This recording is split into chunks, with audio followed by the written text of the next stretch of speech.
Investitsiya bu faqat iqtisodiy rivojlanishgina emas, bu ilg'or texnologiyalar, do'stona munosabatlar, sog'lom hayot g'oyalari hamdir. Toshkent xalqaro investitsiya forumi shu jihatini ham o'zida namoyon etmoqda. Anjuman doirasida sport tadbirlari ham o'tkazilyapti. Unda dunyoning yirik kompaniyalari va investorlari vakillari ishtirok etmoqda. Tafsilotlar bilan hamkasbimiz Madina Sodiqova tanishtiradi. Futbolni aynan mana shunday ko'rish kerak. Katta rahmat sizga, janob Ribbon. Arzimaydi, Kris. AQShning Baxt izlab filmini ko'pchiligimiz ko'rganmiz. Undagi qahramon yetkazmoqchi bo'lgan nozik message yodingizdami? Yuqori doiraga kirish uchun ba'zan rasmiy kabinetlar emas, aynan norasmiy muhit eshik ochadi. Will Smith ham o'z imkoniyatini futbol maydonida qo'lga kiritgandi. 2026-yil 15-iyun Toshkent Olimpiya shaharchasi. Bu yerda go'yo mashhur filmning zamonaviy davomi suratga olinayotgandek. Bir qarashda tennis musobaqasi, aslida esa ishonch, hamkorlik va kelajak uchun kurash maydoni. Kortda kimlar o'ynayotganiga e'tibor bering. BlackRock, Aqua Power, Rothschild, International Hospitals Group vakillari. Sanab o'tgan ushbu kompaniyalarning umumiy aktivlari 14,2 trillion dollardan oshadi. Bu Germaniya, Yaponiya va Buyuk Britaniya iqtisodiyotlarga teng ko'rsatkich. Ammo bu yerda ular Wall Streetdagi moliyaviy gigantlar emas, ular bir jamoaning a'zolari. Bu mening O'zbekistonga ikkinchi bor kelishim. Bugungi dastur bu muloqot qilish, odamlar bilan tanishish va ertangi forumni biroz norasmiyroq muhitda boshlash uchun ajoyib imkoniyat. Biz energetika, transport, suv yo'llari va raqamli sohalarga sarmoya kiritamiz va bu yo'nalishlarda bugun O'zbekiston ham o'z yetakchiligiga ega. Yurtingizdagi konchilik, gaz va neft kabi yo'nalishlar ko'plab sarmoyadorlarimizni qiziqtirmoqda. Biz Toshkent xalqaro investitsiya forumiga dastlabki loyihalar bilan kelganmiz. Menimcha hamma bugungi sport tadbirlariga qo'shilishi kerak. Bu yirik anjumanni boshlash uchun ajoyib usul.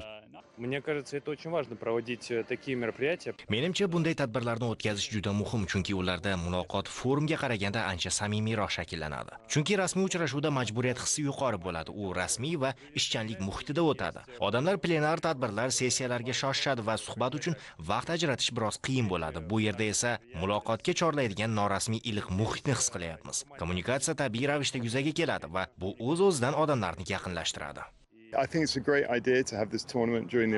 Menimcha ushbu turnirni investitsiya forumi vaqtida o'tkazish ajoyib g'oya.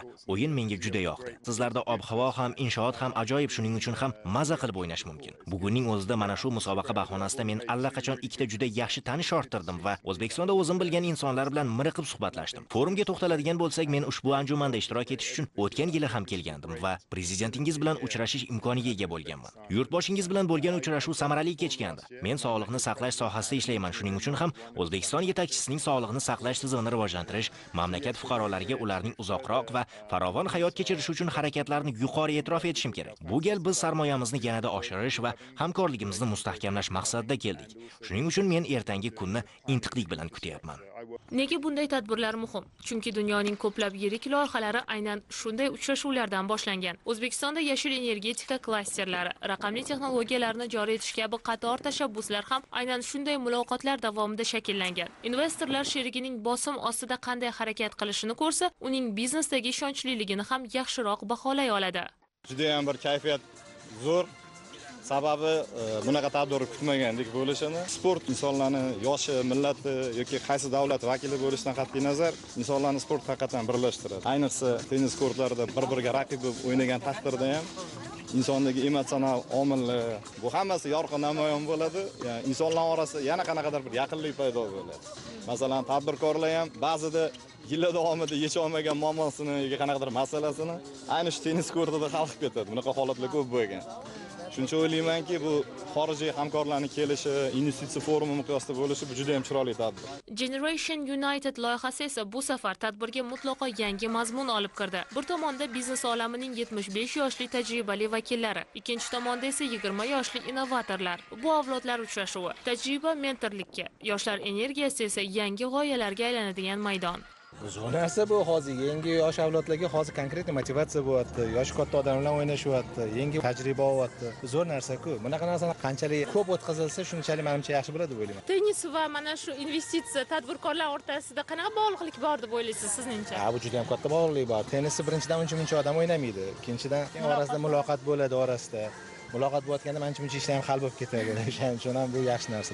O'zbekiston bugungi kunda tashqi bozorga katta qadamlar bilan chiqayotganligi hammaga ma'lum. Ammo mana shu forumlar dasturining ichida unga o'xshash mana shu tennis turniriga o'xshash musobaqalarni o'tkazish, mana shu muloqotlarni, do'stona munosabatlarni, ishonchni kuchaytirish maqsadida qilinayotgan tadbirlar. Va shu bilan birgalikda kichkina bir mini turnir ham o'tkaziladi. Ya'ni 2-3 avlodni birlashtirish maqsadi ham qo'yilgan. Shuning uchun O'zbekiston tennis federatsiyasi ham yosh bolalarni kelajakda yo mashhur tennischi yo yaxshi katta yirik biznesmen bo'lishini xohlaydi. Ochig'i musobaqa yakuniga borib, biz ham mikrofonni tennis raketkasiga almashtirgimiz kelib qoldi.